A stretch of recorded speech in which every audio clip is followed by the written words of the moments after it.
The good run and the good feel is on. And all hopes of the nation are now focused on the must-win game between Harambee Stars and Zambia's Chipolopolo on Sunday. We attempt no predictions here tonight, except for the near certainty of Kenya's first ever quarter-final appearance in the African Nations Soccer Championships CHAN. Now, away from the football field, the political field is littered with in-house allegations of corruption. President William Ruto says legislators have had their fingers deep in the corruption jar for some time now and accuses parliamentary committees of performing their accountability role at a high fee.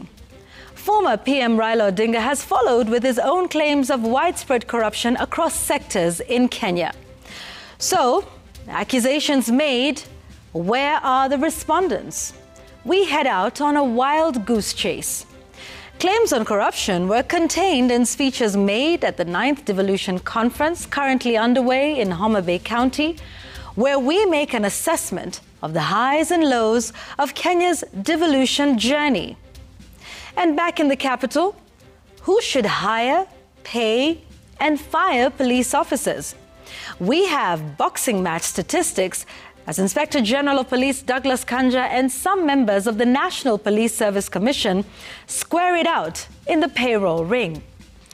Jamila's memo tonight is a call for national common sense in the wake of a national outbreak of bad manners. Bonyo picks a bone with governors who are converting the Devolution Conference into Kenya's biggest tented talking shop. On My Take, why we need more information on corruption allegations flying about. The kicker and the sense are fasting for Harambee Stars tonight. The gang is here. There is something going on in our legislature that we must call out. There is money being demanded from the executive, from governors, from ministers, from people in the executive, especially those who go for accountability before our houses of parliament. All right, welcome to the program. The hashtag is NewsGang at Citizen TV Kenya. If you want to send us a text message, the number is 22422. Before we get into all that other heavy stuff, let's go back to the pitch and talk about CHAN. Can we now say we're in the quarterfinals? Mambo ni mazuri. It's all likely that we are there. Okay. Your intro imesema first time. Yes, yeah. This will be the first time we're in the quarterfinals, especially after today's games. Yeah. Angola has just lost to DRC. And, you know, we are talking about Group A here, which is our group. Yeah. And then earlier, Morocco beat Zambia 3-1. So currently, as it stands, Morocco is in second place with 6 points. They have one game left. But Angola have finished all their games. Yes, they're done. And if you're looking at the table, they're in fourth place with 4 points and they're done.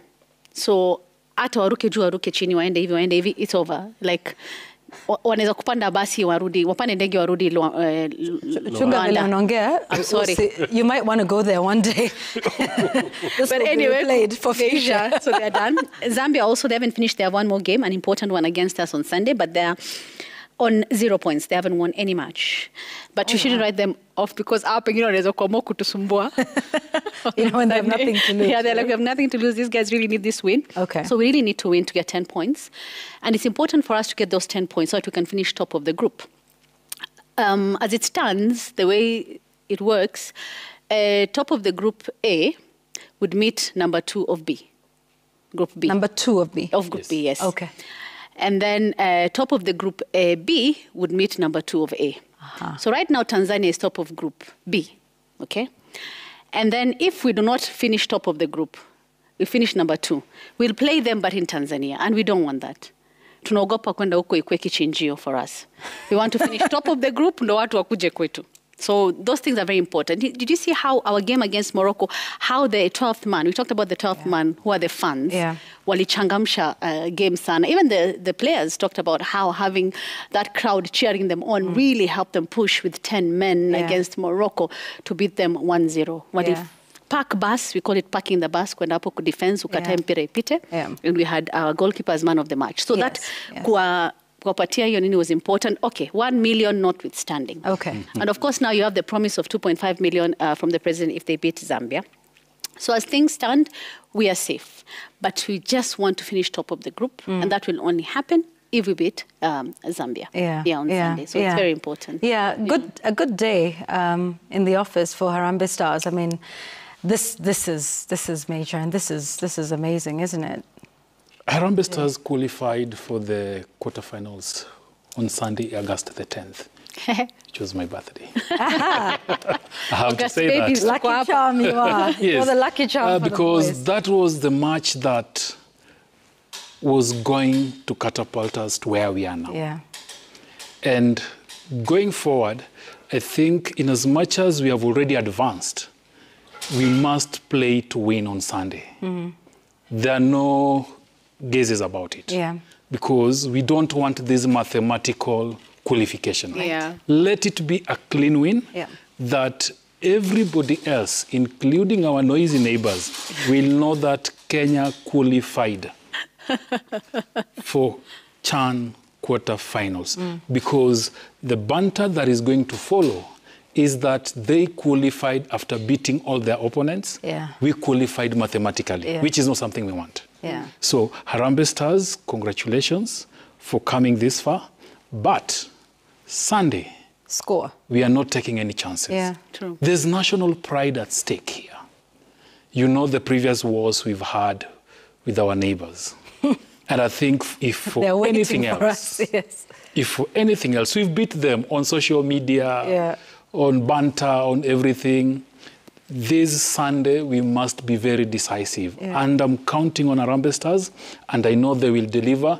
There's plenty of motivation to do this.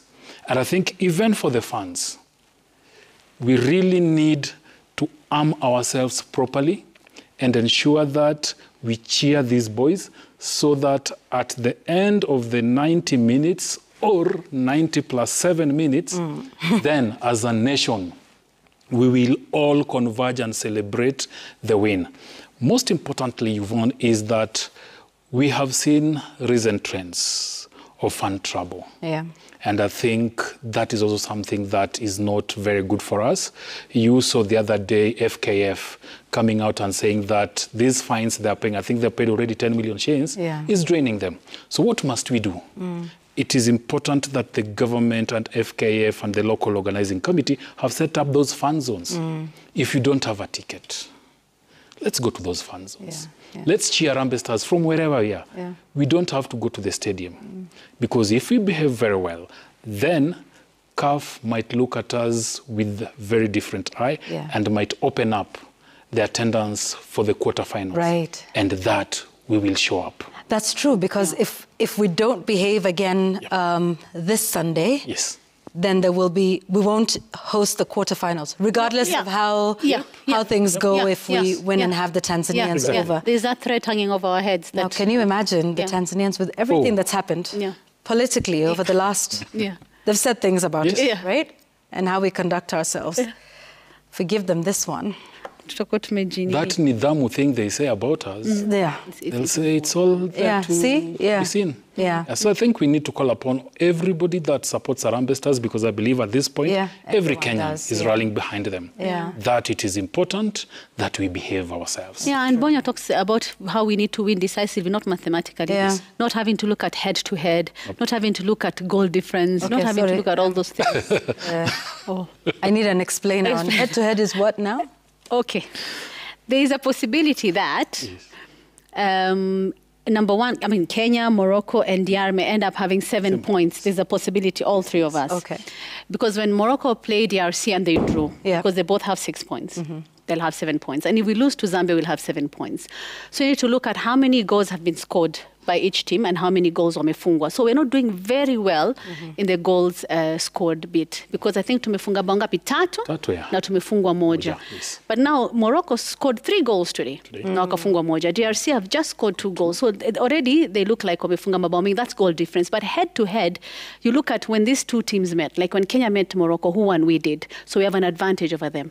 When we met DRC, we won. So we have an advantage over them. But there are all these things to look at. Even red cards zilipatiwa na ngapi, yellow cards zilipeanwa ngapi, was it a straight red or was it 2 yellows and a red? There are all those things to look for. But tunataka kushinda ile direct mara moja, umefunga mtu points 10, top of the table, clean. Okay. And even as we close, the one thing I'm hoping is that we can play our next match with all 11 players. Man, that 10-man thing. And It's a lot of tension. It's the squeaky... Yeah, tunataka wote. It's the squeaky, that part time. Exactly. Ask Arsenal fans. Okay, let's not talk about it. We agreed we're not going to bring Arsenal into this conversation. Especially because I'm not sure that that's a very, good luck charm for Harambee Stars. Exactly. I mean, it's been a while. Please, let's not mention Harambee Stars and Arsenal in the same conversation. Wow. Who knows? The Arsenal ways might rub off on Harambee Stars, and that's the last thing we want. Sorry. That's the much I can say about football. So, well done, Harambee Stars. It was such a proud moment on Sunday, such a proud moment.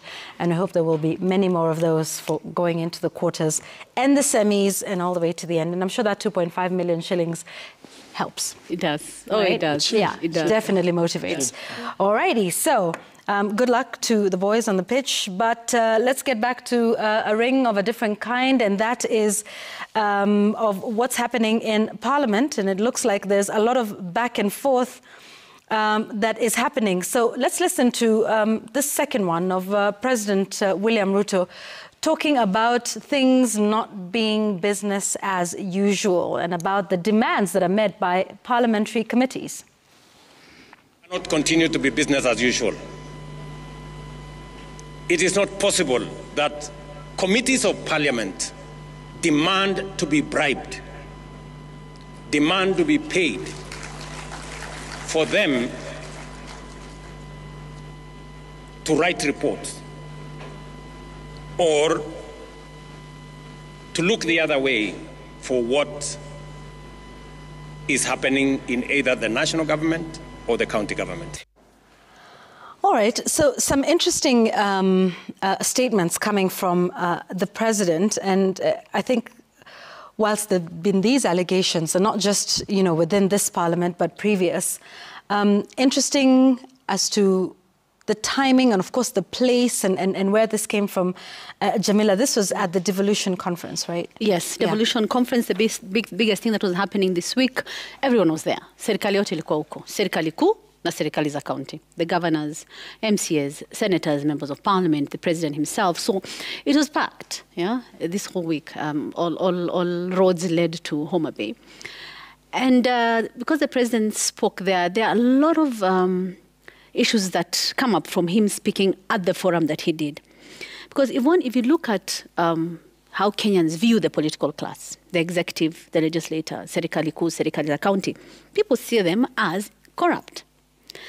Like the entire political landscape, there's no discrimination. Wakiwangalia wote wanaona hapa kuna kitu kimeibwa. That's the suspicion we've had for a long time, history and everything, that these guys wako pale just to enrich themselves, kutumia vibaya pesa za umma and corruption. So when we hear politicians speak about corruption, people say, hold up, when you're a glass house, you should not throw stones. Kama ni mwanasiasa anazungumza kuhusu corruption. So in a way, the president has opened a window for counter-accusations against the executive. Because the problem is there's a lot of mud. You cannot say that the executive has not been, kumekuwa na suspicions, Aror, Kimwerere, you look at the fertilizer one, you look at the imported sugar one. In fact, I wouldn't be surprised in the next few days if the president's opponents talk about this. This is the direction they take. And because knowing how serious corruption is, and I know, Yvonne, you're going to talk about this in your take, knowing how serious corruption is in this country, and the president should have provided more details. Because information that he has probably is information that can help maybe the ODPP and the EACC maybe make arrests and do prosecution and all that. Because bribery is serious. It is against what Chapter 6 of the Constitution about leadership and integrity is all about. So these are serious issues, and especially if it comes from the head of state, it is something that should not be ignored. It's something that should be listened to. And if he has information about who it is, which member of parliament or which senator, which committee, how much money and all those things, then he should do the right thing, na ataje mtu. Because for Kenyans, corruption, Yvonne, is a big deal. Hata watoto wanajua kwamba kuna corruption. Mtoto mdogo anajua hapa kuna ufisadi hapa nchini Kenya. But action means charity begins at home. Yeah. So unafaa kuanza kuangalia, before you accuse Parliament, what corruption allegations have been made against the executive and what actions are going to be taken? I know he spoke a bit about making it clear to the EACC that there will be no sacred cows. I think we should listen to the President talk about that. I have made it absolutely clear to the chair of the Anti-Corruption Commission, to the CEO of the Anti-Corruption Commission, that there will be no sacred cows and there will be no telephone call from anywhere below or above to stop anybody from being prosecuted for matters corruption. There you go, Yvonne. But then now you need to look at this also from a political lens, because the president's action, I think lately, I think for him, he's trying to renew himself for two things. One, the current political survival and how to, but also focusing on 2027. Yeah. Because for him to do that, he has to renew himself. And somebody was saying that there'll be a lot of bodies thrown under the bus. Kuna watu ambao watajipata wako na shida. So ole wako kama wewe kuna member of parliament ama kuna senator ambao utakayetajwa, you will be on your own. Yeah. Because drastic action has to be taken now that you have to think about what next for him politically and all that. Because anaangalia hivyo anaona kuna huyu ambaye amefanya hivi, haya umetajwa. Ukitajwa ujue uko peke yako. Your position or whatever you have done in the past 3 years or so in the past imepotea. Because Yvonne, if you remember President Ruto's predecessor, I remember in the time of President Mwai Kibaki, Finance Minister David Muraria alifikishwa hata mahakamani na akaenda hivyo hivyo. Yeah. I remember Kiraitu Murungi and the late George Saitoti asked to step aside because of corruption allegations against them. So I think, Yvonne, it is important that the president is seen as not just making such an announcement, but also taking decisive action. But politically, he has to change things. And some of it is now saying things like this. So ukitajwa huko mbele, just know ni wewe peke yako kujitetea. Hakuna mtu anakuja kukusaidia. Yeah, although kwa kujitetea, I think they did that at that very same forum. The Senate Speaker, I want us to listen to Speaker of the Senate, Amason Kingi, and you will also hear a defense from Senator Kajwang as well. Committees have had to encounter hostilities when they visit counties in exercise of their oversight mandate. We must hold the executive to account. Parliament is not a branch of the executive. We must be bold. Whether the experts are our friends or not, we have passed legislation. Now, and this is where now I think, Jamila, what you were saying about opening the Pandora's box of counter-accusations between, members of the executive and the parliament in general, both houses. And here are some of the things that you would then ask, because there is a giver and there is a taker. There is a demand side and there is a supply side of these bribery allegations. It would be interesting to hear from the head of state, who heads the executive side of things, who then claims that there is extortion from the MPs to this other side, that it's a two-way street, isn't it? I mean, when this is demanded, exactly, there is something on the other side, Jay. Exactly, and I think, let me first of all start by saying that I find the president's statements very brave.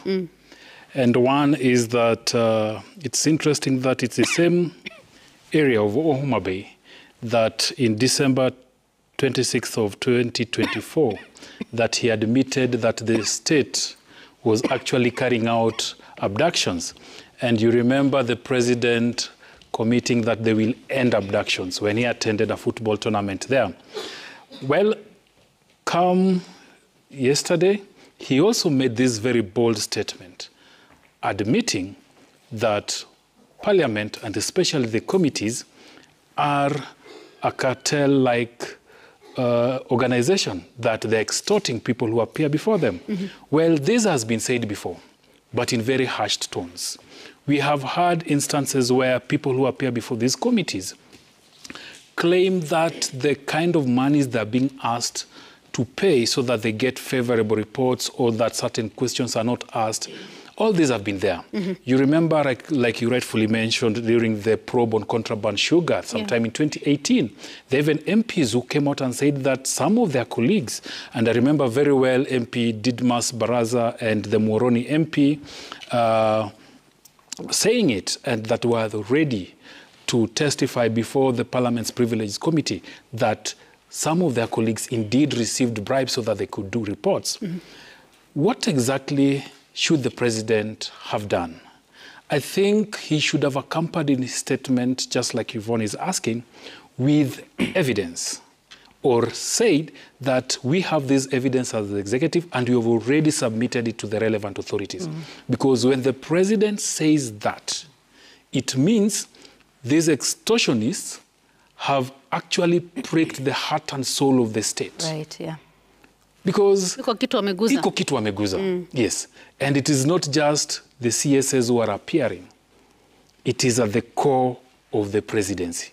So I would have expected the president, again, he has got the advantage of all these mechanisms to get to know these things, that he could have said, we have presented this evidence. Because what he says is that he has spoken to the head of EACC and told them there'll be no calls. Yes. It means there are certain people that this thing touches on them and would expect calls to be made on their behalf, either to relieve them of these allegations or so that they are kept safe in this. So I'd really expect the president to do much more than just lay claim that this is happening, in as much as we know it. Yeah. It's been happening. Recent days, Parliament, and you see some of them, the kind of questions that they put across, the kind of arguments that they put across during those committees, is something that makes you wonder the quality of representation that we have in that particular house, especially when they're interrogating very crucial things that Kenyans require value for their money, like the Auditor General's report, the Control of Budgets report. So the president's claims are weighty. Yeah. And I expect Parliament to put a spirited defense, because if they don't, then they will be confirming. I saw a statement from the Speaker, not very convincing. Yeah. I still need to see more, the typical flesh and blood in this. Yeah, and you know, here's what is interesting, because bribery, like we've said, is a two-way street. Yep. But the president seemed to condemn one side without perhaps equally condemning the other, which is the giver. Fine, there's extortion, but, you know, to what extent has been paid by the other side? Exactly. So that statement, is it in essence saying that, you know, the giver is innocent, but the receiver is the one who's guilty in this instance? I think those are some of the things to think about. But, you know, he wasn't just laying blame on Parliament. He also laid blame on the judiciary. Talking about those who've been taken to court, and he spoke about anticipatory bail, because not only did he speak about Parliament, then he went on to lay this as well on the doorstep of the judiciary. Let's listen. Has stolen public funds and then goes to court and gets something called anticipatory bail, makes it impossible for such a person to be arrested and prosecuted. And of course, the reaction was swift. That was yesterday. I want us to now listen to the very head of, and this is, Jamila, exactly what you were saying, that you now invite all of this back and forth. Exactly. So now you have this back and forth between the head of the executive and the head of the judiciary, because CJ Martha Koome, responding today at the LSK conference that's taking place in Diani, had this to say. Has been unequivocal. Any party aggrieved by a judicial decision, even if it is the government, the executive, they must seek redress through appeals or reviews, not through defiance or verification of judges or judicial officers. No one has the right to choose which court orders to obey and which court orders to ignore. It must always be appreciated that judicial independence is not a privilege for judges and judicial officers. It is a safeguard for all citizens. I urge the bar to remain vigilant in defending judicial independence against any attempts to pursue undue influence, intimidation, or threats to judges and judicial officers. And of course, there was another swift rebuttal as well from the president of the Law Society of Kenya, Faith Odhiambo, at the same venue. In the Devolution Conference in Homa Bay, His Excellency, the President of Kenya, expressed his disapproval of the concept of anticipatory bail in its entirety. By his public statements, the President faulted the judiciary for what he termed as a haven for corrupt to hide under the grant of novel innovation known as anticipatory bail. Respectfully, these remarks are not only mistaken, but constitute an irreconcilable act of executive overreach. The rule of law is predicated on a fully independent and autonomous judiciary applying known legal principles to ensure grant of access to justice. One such legal principle, which is historically embedded in Kenyan's jurisprudence, starting from our historical underlying from the UK system, and which is one of the pillars of the right to fair trial and rights of arrested persons, is the internationally recognized and practiced principle of anticipatory bail. Right, and there we are now. So we're in this space and era of now back and forth, huh, Jay? Exactly, and I think it is important that we remind the President that the framers of this Constitution really premised it on law and order.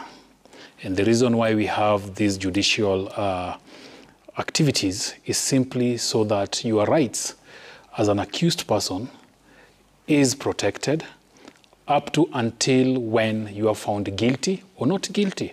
So in as much as the President might feel aggrieved by the decisions of the courts are not acting out of the blues.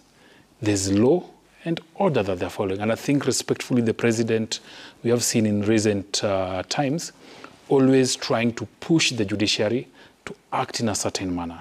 I think that is not right. We really need to preserve and protect the law and order in this country. Yeah, and the Chief Justice reiterated that, so let's listen to her now.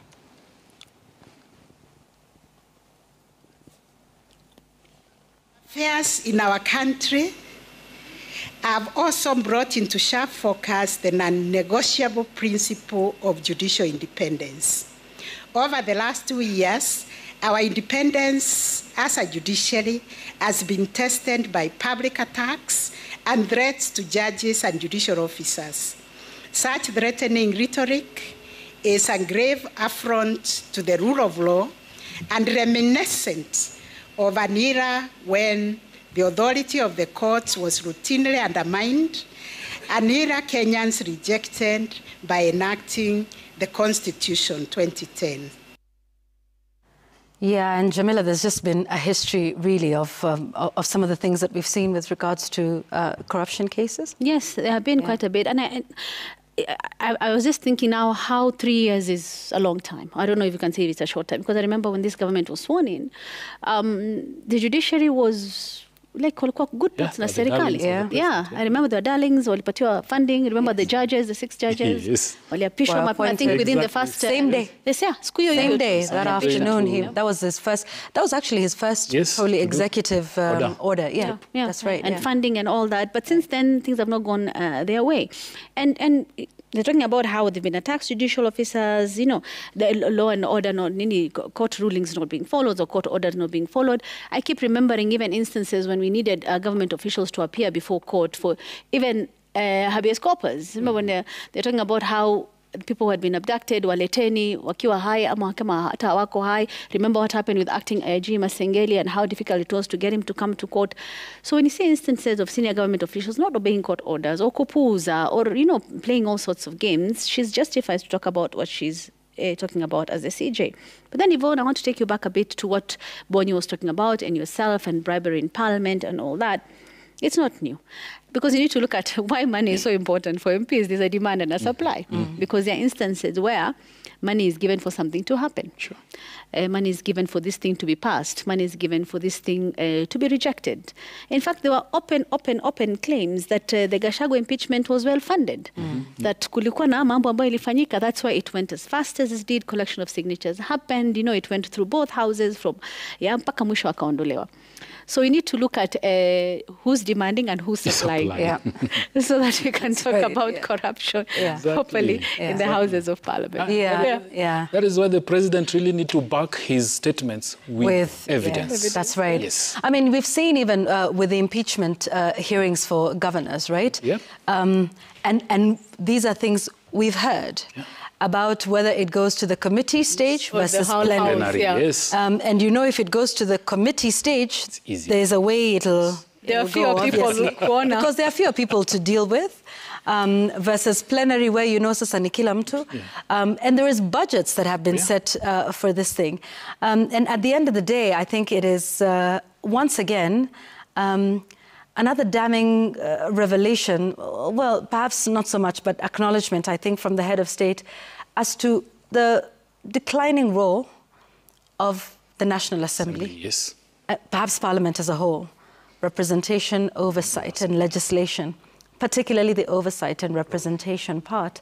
And there have just been so many allegations against this House for various reasons that we have seen. And you know how quickly, like you were saying, things move, how long Parliament can sit. They can sit way into the night, if need be. Very efficient. Very efficiently.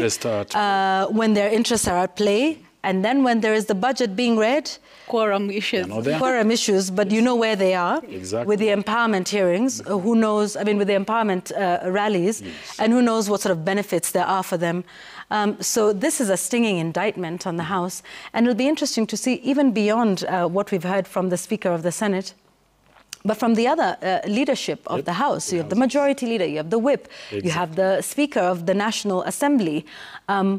What will their reaction be to such damning allegations from none other than the head of state? And probably next week on Monday, when they have the joint PG between UDM and Kenya Kwanza, I'd want the president to face these MPs and tell them, stop it. What you are doing is not right. They're his MPs after all. Yes. They are, because the Speaker is one of the leading lights in empowerment rallies. Right. And all of them now, they're all in the same pot. Okay, let's take a break. We want to come back and talk about the state of devolution in the country with that conference taking place in Homa Bay. So we'll take a look at some of the strides. What's been devolved, what's not? Do funds follow function? And how are things going down there at the counties? There's also been some allegations that have been made there. We're back with News Gang in just a moment.